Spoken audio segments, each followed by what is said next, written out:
The Mexican government now says it is going to deport 500 migrants who just hours ago tried to rush the border near San Diego at the San Ysidro port of entry.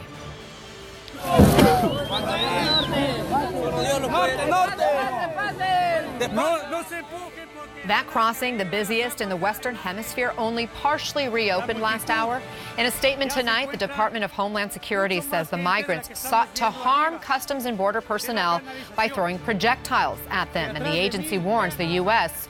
won't tolerate this type of lawlessness and will not hesitate to shut down other ports of entry. Tonight, additional agents are now headed to the border as patrol helicopters stalk from overhead.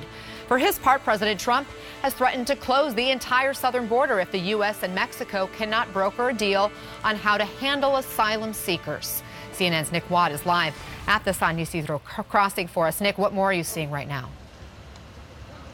Well, listen, this is, Anna, one of the busiest border crossings in the world, and particularly busy this weekend with Thanksgiving, with people coming back and forth now.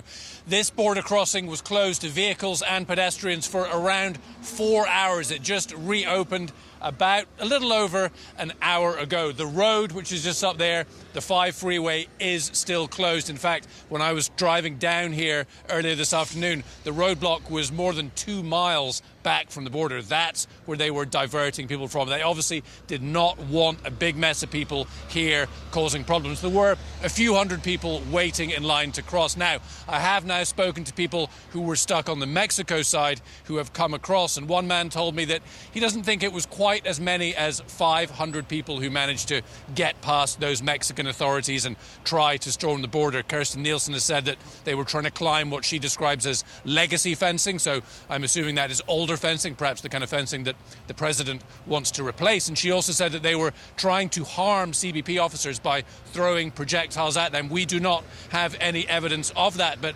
eyewitnesses, freelance journalists who were working with us, who were on the scene, said that tear gas was fired from the U.S. side. Now, as I say, this border is now open again after this incident. And listen, President Trump said just last Thursday that if there comes a situation where the U.S. officials feel that they're maybe losing control of the border, that there's a danger somebody's going to get hurt, he said, we will temporarily close the border. And that is exactly what they did today.